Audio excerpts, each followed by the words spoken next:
August 17, 1859. The South's largest slave market in Savannah, Georgia, fell unnaturally silent the moment lot number 43 was brought onto the platform. 27 paddles were ready on that sweltering afternoon, but when the bidding began, only one remained raised. This woman was young, strong, and highly skilled in domestic work, a purchase easily worth $200. Yet her starting price was set at a deliberately insulting low. Something in the room, a chilling secret, whispered in the corridors, made every seasoned planter lowered their eyes and refused to bid. Thomas Cornelius Puit, newly arrived from Charleston, with more inherited wealth than common sense, never heard those warnings. He purchased the woman for a mere $10. In 6 months, Thomas would finally understand the horrifying reason for that silence, and by then, it would be far too late to save his life. Before we plunge deeper into the cursed history of Chatham County, take a moment to hit that subscribe button. Stories like this, pulled from the darkest, most unsettling corners of American history, are what we bring you every week here on the Forgotten Liturgy. Now, let's talk about the purchase that changed everything. Thomas Puit was rich, young, and eager to join Georgia's planting elite. He had bought the old Waverly plantation site unseen, determined to build a legacy. His overseer Hutchkins advised him to buy more workers, leading Thomas to the Broughton Street auction house with cash and ambition in his hands, while taking a break from bidding. Thomas overheard a conversation between two planters. "They're finally selling her," one man muttered. "Nobody wants to buy. Still can't believe what happened at the Peton place. 4 men dead inside of 2 months." Thomas stepped back, his curiosity now a sharp, cold spike. At 1 p.m., Lot 43 appeared. The woman moved onto the platform with a haunting dignity that defied the chains she wore. She was in her early 30s, her face sharp, but it was her eyes that stopped Thomas, dark, almost black, and holding a quality of profound stillness. This was the strength of someone who had abandoned hope and, in doing so, found something far more terrifying. The auctioneer announced her name was Celia, skilled as a midwife and herb doctor, and set the starting bid at $10. Silence filled the room. No one moved. Men looked at the floor, the ceiling, anywhere but the woman. Thomas, feeling a mix of confusion and opportunity, raised his paddle. "Sold for $10 to the gentleman in blue." As the gavel cracked, Celia turned her gaze directly toward Thomas. Her face remained impassive, but in her eyes, there was a fleeting flicker of recognition, or assessment. Thomas brought Celia back to the decaying Waverly plantation. That evening, his neighbor, Josiah Crenshaw, arrived with a heavy warning. "That woman came from the Peton estate," Crenshaw stated, lowering his voice. "Dr. Harold Peton died 3 months ago, but that's not the whole story. Before him, his overseer was dead. Before that, his driver. And before that, his personal physician. 4 men, all connected to the Peton household, dead in the space of 2 months. The only common thread was that woman. She had access to the kitchen, the sick rooms, the tonics. She knows what cures, and she knows what kills." Crenshaw explained her motive. 6 months prior, Celia's 17-year-old daughter became ill. Celia begged Dr. Vance not to use his treatments, claiming he was drunk and incompetent, but her warnings were ignored. Peton had her whipped and confined to the barn as her daughter died in agony. 2 weeks later, the cycle of death began. "She knows herbs and plants," Crenshaw finished. "She's got nothing left to lose. If I were you, sell her fast, or put her in the fields where she can't touch anyone's food or drink." That night, Thomas visited Celia in her rough cabin. "I'm told you came from the Peton estate," Thomas said. "There were several deaths there." The timing caused some talk. Celia met his gaze, her expression unyielding. "White folks always talk, especially when they don't understand something. And what didn't they understand? Thomas pressed. Celia paused, the silence stretching long and cold. They didn't understand that debts come due. Everything balances in the end. Did you kill them? Thomas asked directly. Celia smiled faintly, a smile devoid of warmth. I can't kill a man with words, master, or with prayers. I'm just a slave. If they died, it was divine providence, or their own sins catching up. Thomas was left staring at a woman who claimed to be innocent, yet spoke of inevitable justice, and who carried the horrifying reputation of a murderer. He had bought a talented healer, but he sensed he had also brought a terrifying, calculated reckoning onto his plantation. Indeed, Thomas pressed, but the timing of those 4 deaths caused considerable talk. Celia's deep eyes met his. White folks always talk, master, especially when they don't understand something. She paused, letting the truth hang in the air. They didn't understand that debts come due. One way or another, everything balances in the end. Thomas felt a shiver despite the warm night air. Did you kill them? Can't kill a man with words, master. She smiled faintly, without warmth. If they died, it was divine providence, or their own sins catching up. I'm just a slave. Thomas ended the confrontation by assigning Celia to work as a midwife under the supervision of the older healer. Old patient. Whatever happened at Peton's place, he warned, it stays there. We start fresh. Understood perfectly, master, Celia replied. But as Thomas lay awake that night, he knew he had brought a woman onto his land who had nothing left to lose. A woman whose knowledge of herbs could bring both life and death. The hurricane struck in October, damaging the cotton crop and plunging the plantation into crisis. Immediately after the storm, a deadly fever broke out. Thomas sent for a white physician who prescribed the standard treatments, rest and calomel. But Celia immediately intervened. Calomel makes it worse, she told Thomas, her voice sharp with authority. Doctors kill more people than they save. Let me treat them my way. Against all conventional wisdom, Thomas allowed it. Celia administered willow bark tea for fever, honey and garlic for coughs, and, most crucially, separated the sick, correctly surmising the illness spread through the air, a theory unheard of at the time. Within a week, the fever had broken. 21 people were saved. Celia's reputation soared. Neighboring planters began visiting Waverly, offering substantial fees to borrow her services for difficult births, yellow fever, or snake bites. Celia had not just saved Thomas's property, she was now earning him money. Thomas heard the whispers connecting her healing skills to the Peton deaths, but he dismissed them. Celia was too valuable. But by December, the whispers turned into palpable terror. First, Hutchins's prize dog was found dead near the well, poisoned by something fast. Then, a field worker named Samuel fell ill with violent stomach convulsions. Celia examined him and declared flatly, "This isn't natural illness. He's been poisoned." Samuel died within hours. The fear exploded into near panic. Thomas ordered an investigation, but Samuel had no enemies, and there was no clear motive. The question that clawed at Thomas's mind was not what poisoned him, but who was practicing. Was Samuel the intended target, or was someone merely testing methods, preparing for a larger purpose? On Christmas evening, the crisis peaked.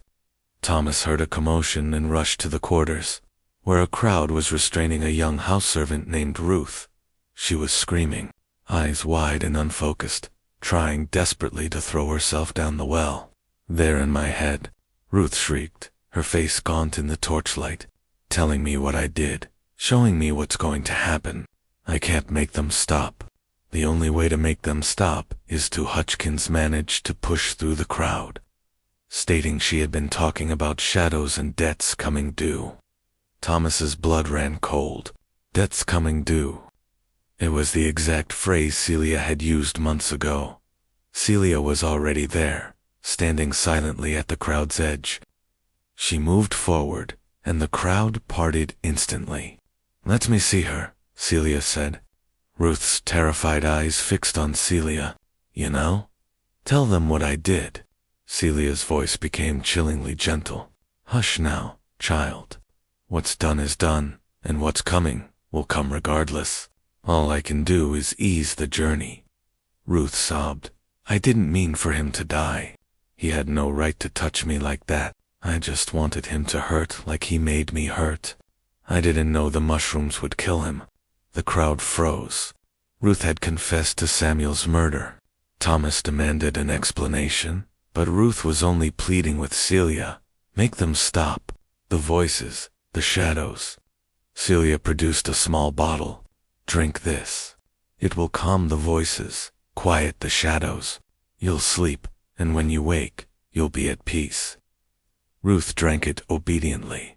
Thomas grabbed Celia's arm before she could leave. She confessed to murder. "What did you give her?" Celia pulled her arm free. "Valerian, root, chamomile, poppy extract. Things to help her sleep." She confessed to being foolish. She got some mushrooms thinking they'd make Samuel sick, teach him a lesson. She didn't realize the ones she picked were deadly. Now guilt is eating her up inside. Mind can do terrible things when it's breaking under the weight of what it's done.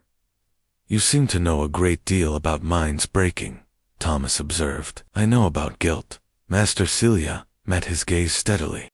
"And I know about debts, and how they come due, in ways people don't expect." Ruth died 2 days later in her sleep. While the death was ruled natural, Thomas no longer knew what to believe. How had an ignorant girl known which mushrooms to use? Why did she only confess when Celia arrived? The answers came a few weeks later. During a rare absence, Thomas broke into Celia's cabin. Hidden beneath her bed, he found a wooden box containing her journals and a letter from her mother. The notebooks detailed her medical treatments, but also something more terrifying, a ledger of moral debts.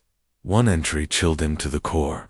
"The power to heal is the power to choose who lives. They think my knowledge belongs to them because they own my body. But knowledge can't be owned. I share it with those who deserve it. I withhold it from those who don't." Regarding Ruth's confession, Celia had written, "The girl came to me in tears. I gave her knowledge as I give all who ask and deserve. But I also gave her something else, guilt. Planted it deep with careful words. This is mercy, though she doesn't know it yet." Thomas's hands shook as he read the final letter from her mother, Phoebe. "We are not slaves, though they call us such. We are keepers of the old knowledge, and that knowledge makes us free in ways they cannot understand or take from us. Always keep the ledger." Celia was not just a healer. She was the calculating keeper of an ancient form of justice. Thomas barely had time to hide the journals when Celia returned. She stopped in the doorway, her eyes scanning the room, landing finally on Thomas. She knew. He decided to confront her. "I know what you've been doing. I found the notebooks."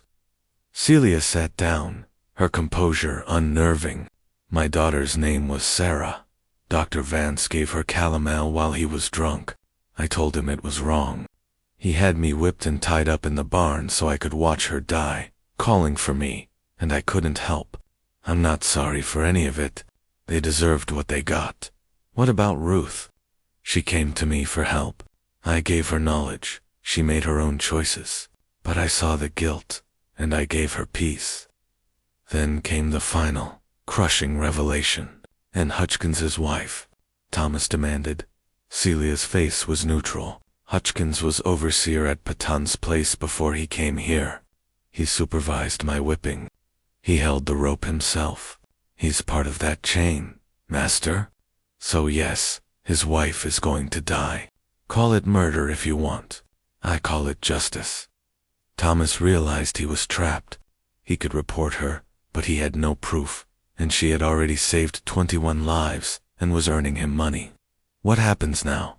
Thomas asked, defeated. "That depends on you, Master," Celia said. "You can try to stop me, but you won't succeed. Too many people trust me. Or you can look the other way. Let the scales balance themselves and benefit from my skills."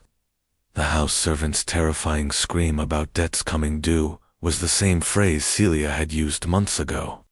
Thomas's blood ran cold. He ordered the girl, Ruth, taken inside and went to fetch Celia, only to find her already there, standing still at the crowd's edge. "Let me see her," Celia commanded, and the stunned crowd instantly parted. Ruth's terrified eyes fixed on Celia. "You know? Tell them what I did." Celia's voice became chillingly gentle. "Hush now, child. What's done is done, and what's coming will come regardless. All I can do is ease the journey." Ruth sobbed out the confession. "I didn't mean for him to die. He had no right to touch me like that. I just wanted him to hurt. I didn't know the mushrooms would kill him." The crowd froze. Thomas demanded an explanation, but Ruth was only pleading with Celia to stop the voices and the shadows. Celia produced a small bottle. "Drink this. It will calm the voices, quiet the shadows. You'll sleep, and when you wake, you'll be at peace." Ruth drank obediently. She confessed to murder. "What did you give her?" Thomas demanded, grabbing Celia's arm. "Valerian, root, chamomile, poppy extract," Celia replied, pulling her arm free. "Things to help her sleep." She confessed to being foolish. She thought she'd make Samuel sick, teach him a lesson, but mistook the mushrooms. Now guilt is eating her up inside. Mind can do terrible things when it's breaking under the weight of what it's done. "You seem to know a great deal about minds breaking," Thomas observed, his voice heavy with suspicion. "I know about guilt, master." Celia met his gaze steadily. "And I know about debts, and how they come due, in ways people don't expect." Ruth died 2 days later, in her sleep. While the death was ruled natural, Thomas no longer knew what to believe. How had an ignorant girl known which toxins to use? The answer came slowly, as Thomas realized Celia was not just a healer. She was the keeper of the old knowledge, a wisdom that predated American slavery, and she was teaching others. Ruth had been one of her students. Driven by fear, Thomas finally broke into Celia's cabin while she was away. Hidden beneath the bed, he found a wooden box containing her journals and a letter from her mother. The notebooks confirmed his worst fears.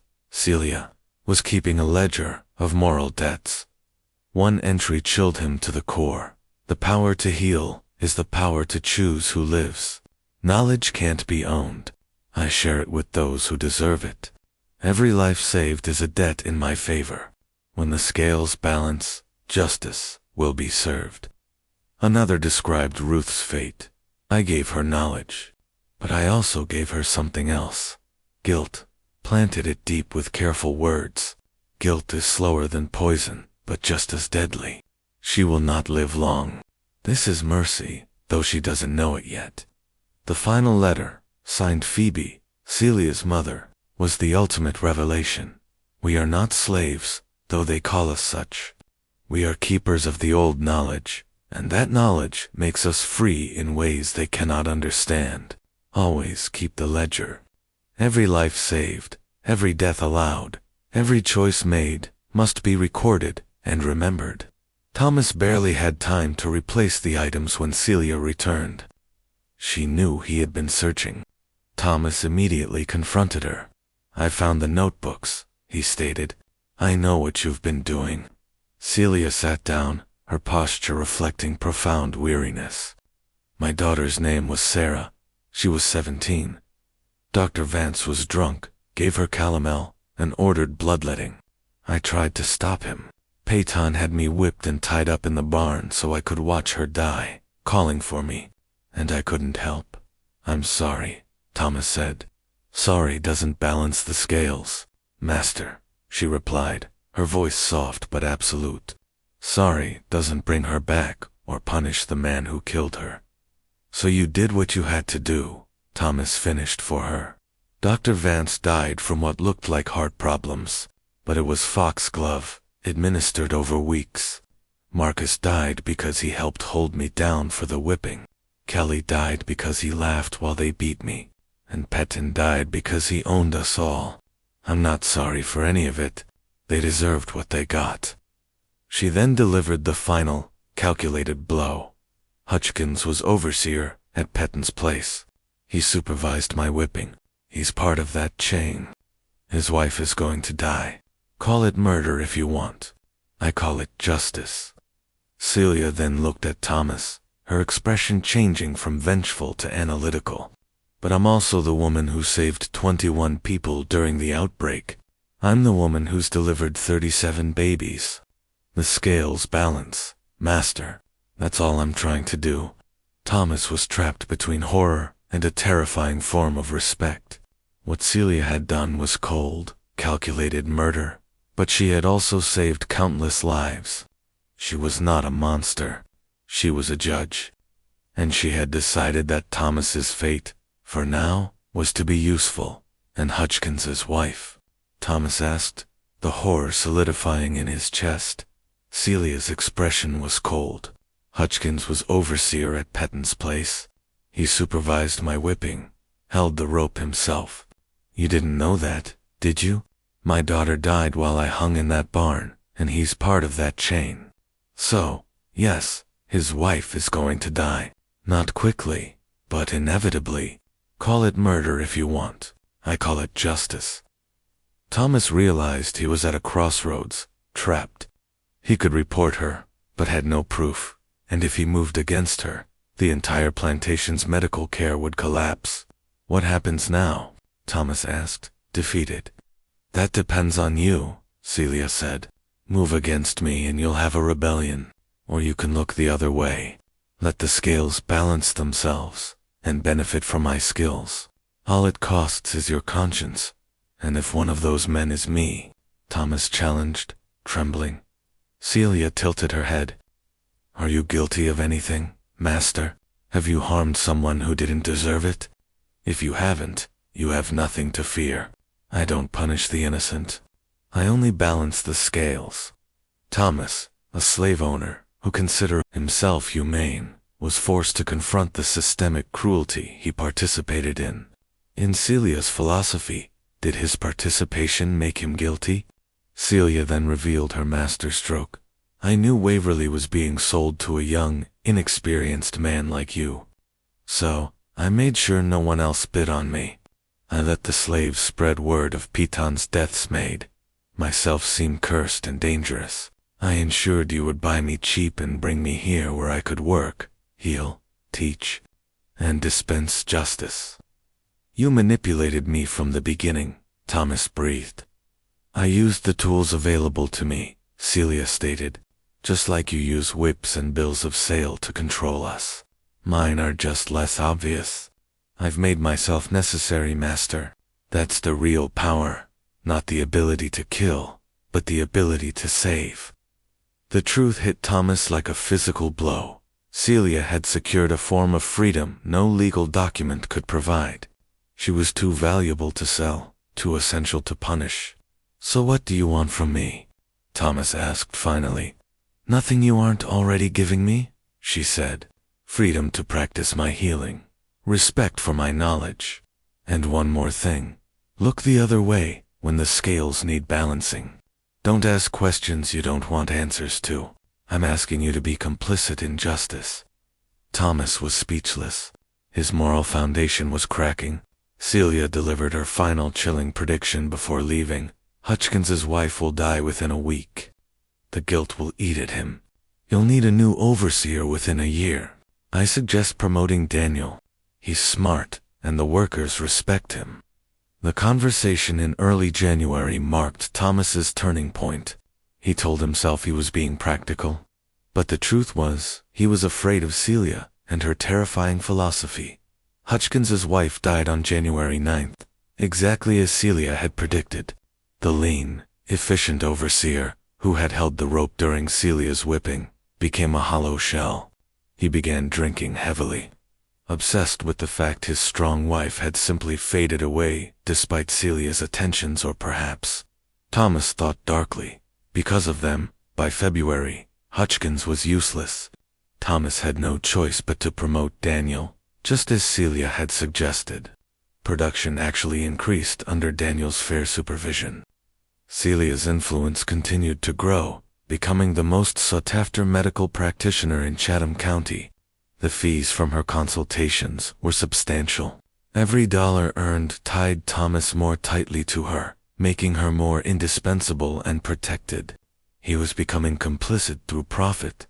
In late March, Thomas's passive acceptance was shattered. A man arrived at Waverly, Robert Peton, the nephew of the late Dr. Harold Peton. Mr. Puit, Peton stated without preamble, "I understand you purchased a woman named Celia. I want to buy her from you." Thomas felt his stomach tighten. "Celia is not for sale.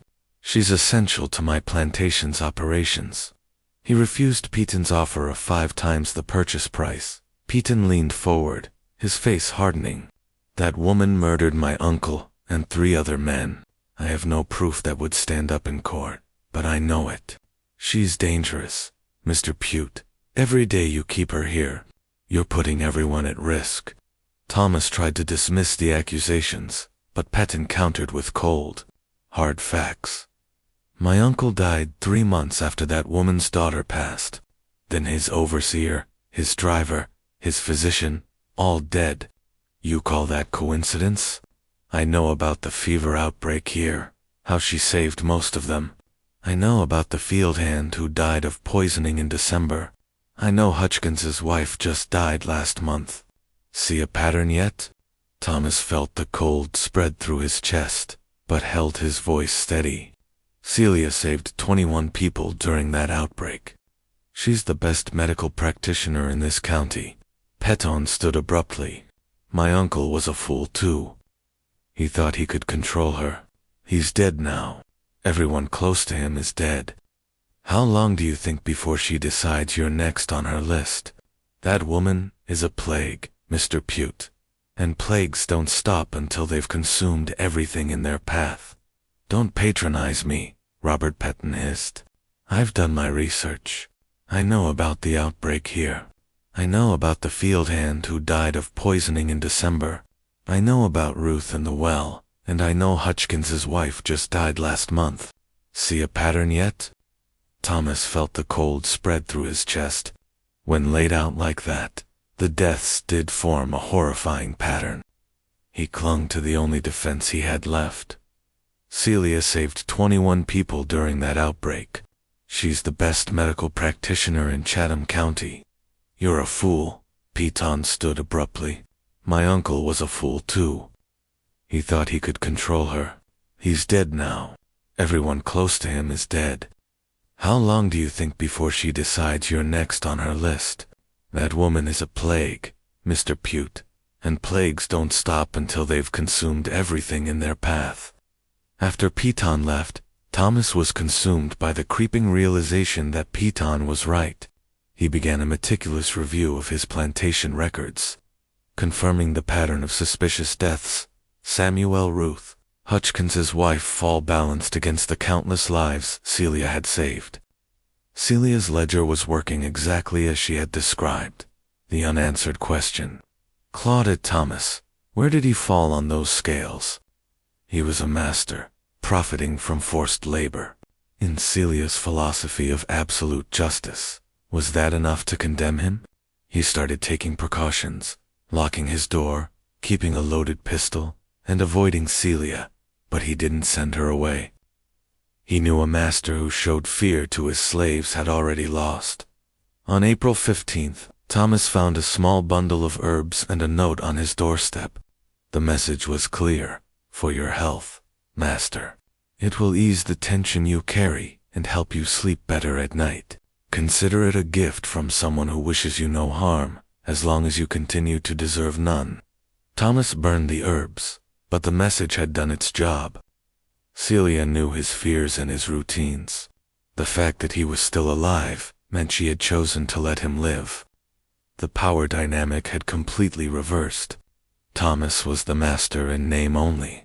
In early May, Hutchins, who had been steadily drinking since his wife's death, was found dead of a laudanum overdose. Thomas realized the laudanum bottle was one Celia had prepared for Hutchins's wife. Had Hutchins taken his own life, or had someone provided the final, fatal aid? Daniel's measured response mirrored Celia's cold logic. Mr. Hutchins was a troubled man, sir. He couldn't forgive himself for things he'd done. His wife's death broke something inside him. He was going to die, one way or another. The laudanum just made it quicker and less painful. Thomas arranged the burial and, as Celia had predicted, promoted Daniel. In mid-May, Josiah Crenshaw, the neighbor who had first warned Thomas, arrived looking haunted. "I owe you an apology," Crenshaw said. "I should have been more forceful in my warning. She's building a network, Mr. Puit, spreading her philosophy of balance and justice. There are whispers all over Chatham County about women meeting in secret, sharing knowledge about herbs and poisons, talking about debts and retribution." "How do you know this?" Thomas asked, the ice spreading through his veins. "Because it's happening on my plantation, too," Crenshaw revealed. "I have 3 women who spend time with Celia. They've become different, bolder. One of them looked me dead in the eye last week and said, 'The old ways are coming back, Master. Best you remember that.'" Suddenly, Thomas's weary voice gave out the unthinkable. "Have you considered that maybe we deserve it, Crenshaw? The old ways Celia talks about, the balance she's trying to achieve. Maybe it's justice we've been avoiding for generations." Crenshaw stared in disbelief. "She's gotten to you. God help me. That woman has actually gotten inside your head." Thomas stared at Crenshaw. "She's healed the sick when white doctors failed. Yes, people have died around her, but more have lived. Isn't that the definition of a net positive?" Crenshaw stood abruptly. "Listen to yourself, Puit. You're rationalizing murder because the murderer is also useful. That's not justice. That's moral bankruptcy." He left without another word. Thomas sat alone, realizing he had crossed the line from reluctant acceptance to active defense of Celia's actions. Every day, he had watched her work. He had slowly been forced to see her not as a threat, but as a necessary corrective to an unjust system. June arrived, oppressive and hot. The plantation was flourishing, thanks entirely to Celia. She was a murderer, yes, but also a healer who genuinely cared. She was a philosopher with a coherent moral system, and she was, Thomas finally admitted, the most remarkable person he had ever met. On June 23rd, Celia initiated a private meeting. "There's a man coming here tomorrow," she informed him. "His name is Benjamin Lell. He owns a rice plantation on the Ogeechee River. He's coming here because his daughter is desperately ill. She's 17, the same age my Sarah was." Thomas felt his chest tighten. "Will you treat her?" "That depends on whether the scales demand it." Celia's expression was unreadable. "Benjamin Lell was at Peton's plantation the day they whipped me. He saw them tie me up. He saw my daughter dying. He looked away because it was easier than getting involved." "So you're going to let his daughter die?" Thomas asked, horrified. "I'm going to make him understand what it means to watch your child suffer while someone who could help chooses not to." Celia's voice was calm, almost gentle. "I will make him feel what I felt, and then, after he's begged and promised anything, then I'll decide. The scales will tell me what is right." Celia delivered her final warning. "Tomorrow, Lell will beg you to intervene, to order me to treat his daughter. If you give me that order, you become part of the chain. You become someone whose debt needs to be balanced. I'm asking for your non-interference. There's a difference." Thomas didn't sleep that night, wrestling with the ethical trap. Was Celia wrong to hold Lell accountable? The law wouldn't punish him for looking away, but Celia's system would. Was that wrong, or was it the only form of accountability available in a world built on systemic injustice? Benjamin Lell arrived the next morning, his face haggard and broken. "Mr. Puit, my daughter Catherine is desperately ill. Please let your woman treat her. I'll pay whatever you ask. I can order her Thomas said slowly, staring at the desperate father. But I won't.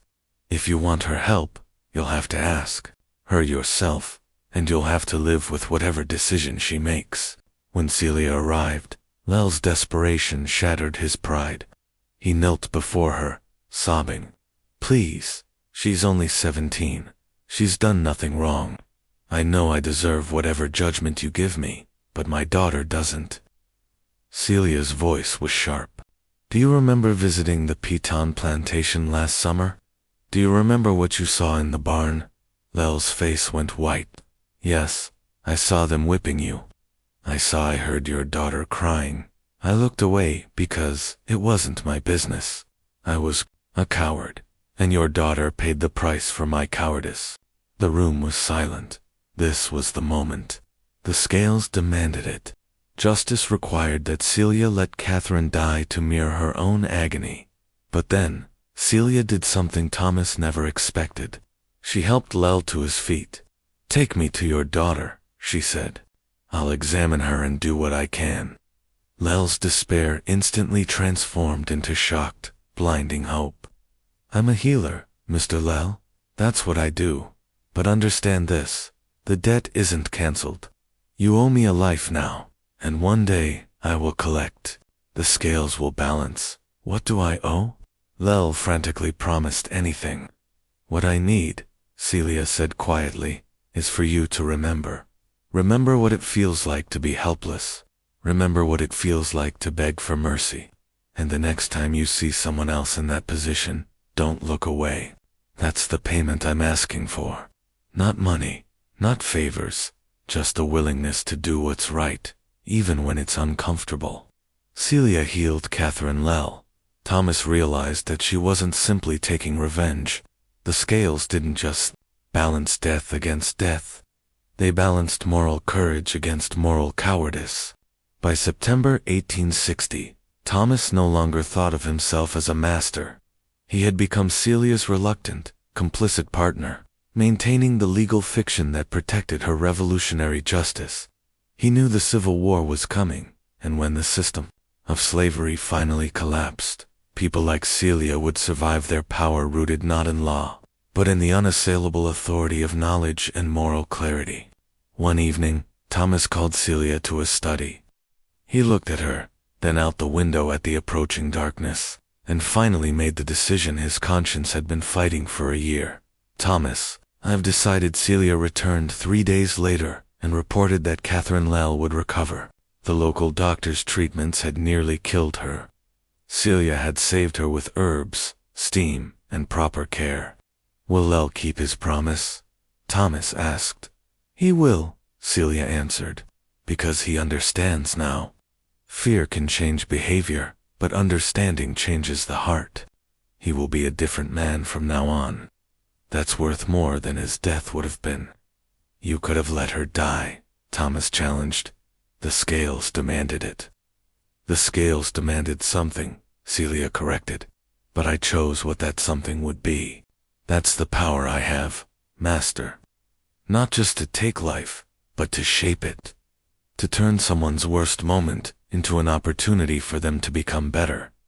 That's the old knowledge. Summer progressed. The cotton grew, and life at Waverly continued its rhythms, but everything had changed. Thomas saw the enslaved workers carry themselves with new dignity. He saw the white planters approach Celia with respect that bordered on fear. Most critically, he saw himself. He was no longer a master, but merely the legal owner of property he no longer truly controlled. The Civil War was coming. Thomas felt oddly at peace with that prospect. He had seen an alternative system in action through Celia I, based on knowledge, skill, and moral authority, rather than legal ownership. When slavery ended, people like Celia would thrive because their power was unassailable.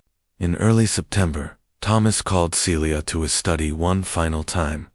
I've decided to manumit you, he said without preamble. I'm going to file paperwork giving you your freedom.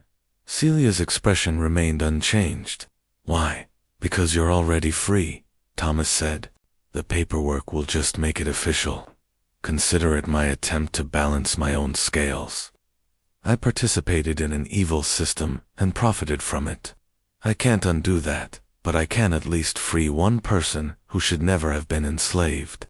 Slowly, Celia smiled, and this time the warmth was genuine. You've learned something, Master. Enough to survive what's coming. War, revolution, the end of everything you know. You'll survive it because you understand now that power isn't about ownership. It's about knowledge and the relationships you build. She stood to leave. I'll stay at Waverly for now. These people need me, and I'm not done teaching yet. But I'll stay as a free woman, not as your property. We'll see how that changes things. The manumission papers were filed in October, making Celia legally free. The final entry in Thomas Puit's diary, dated December 31st, 1859, encapsulates his journey. I bought Celia for $10 and thought I had gotten a bargain. Instead, I acquired something far more valuable and far more dangerous than I could have imagined. A teacher who showed me the difference between legal authority and moral power, between what the law permits and what conscience demands. I don't know if the lessons she taught me make me better or worse, innocent or complicit, saved or damned, but I know I'm different. We're all standing on the edge of a reckoning that's been building for generations. I can only hope that when the scales finally balance, I've done enough to tip them toward mercy rather than justice.